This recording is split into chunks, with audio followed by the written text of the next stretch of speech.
maanta waxaad joogtiin degmadiinni gobolka Banaadir oo dhan waa degmooyinka ku yaalana waa degmooyinkiinni tan kaliya ma aha meel kasta waa la wada degan yahay waa la wada joogaa dhalinyaraduna saan oo kale maartay u dhafnaato isula shaqayso oo waxa aad u fiican waan idinka mahad celinaa dadaalka awoodiin annaguna dadaalkaas qiyaama ka noqon doona haddii Ilaahay yiraahdo waan ku mahadsantihiin galabtana insha Allah waa la soo wareejinaa meesha rabtiin deynil qaybta ka rabtiin dad beeraha rabtiin dad meelihii dalxiiska rabtiin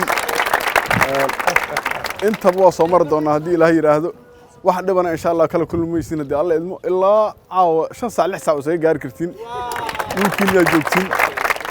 waxaan u mahad celinayaa gudoomiye Jacfar oo la'aantiisa aan waxba noo qabsoomi lahayn markii aan u sheegnay in team dhalinyaraha ay degmada u soo socdaan yiri maxaa la yiraahdaa waxaan u fidiyay gogol iyo qado ku mahadsan yahay gudoomiye waxaan leenahay annaga intii naga horeysay inta naga dambeysay aad casuumaad u fidin doontaba waxaan leenahay waxa tahaliyay waxayna la geeyay ilaa iyo dhowr goobood oo kala duwan sida beeraha daynii la geeskeeda ku yaalo sida aeroboorka sida maxaa la yiraahdaa dhul doog la qurux badan oo indhaha u roon waxaan aad ugu faraxsanahay maanta inaan u imaanay dalxiis aad u qiimo badan degmada Daynile xaqiiqatan degmada Daynile waxa ay noqotay degmooyinka ugu quruxda badan gobolka Banaadir dhalinyaradii magaalada ugu horeysay ama labeyntii magaalada Muqdisho ahayd ayaa waxay maanta isugu imaatay beertan quruxda badan aad u jeedaan waxa safarka qayb ka ah dad sarsare oo xubnaha ka ah golaha fulinta ama wasiirada sidoo kale xildhibaano sidoo kale dhalinyaradii ka shaqeynaysa guud ahaan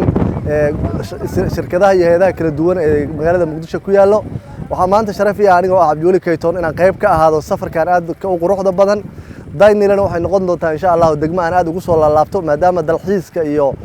soo dhaweynta aan aad uga helay maantay waxaan qada ka cunay xarunta degmada waxaan hadda ka casheynaynaa sida idin muuqataba goobtan aad ka u qiimaha badan waxaan leeyahay reer Muqdisho isku duubnaada maanta waxaynu joognaa degmada Daynile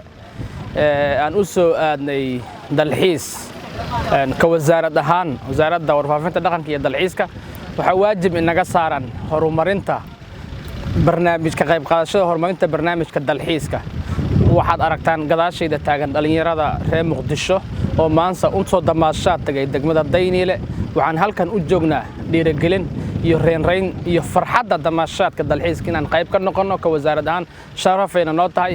halkan kuma ekaan doonto waxaan ku wareegi doonaa dhammaan magaalada Muqdisho waxaan u gudbi doonaa gobolada dalka waxaan u taaganahay mar walbo goor walbo iyo goob kasta horumarinta dalxiiska dalka Soomaaliya kaalay soo booqo Soomaaliya kaalay soo booqo maanta Daynile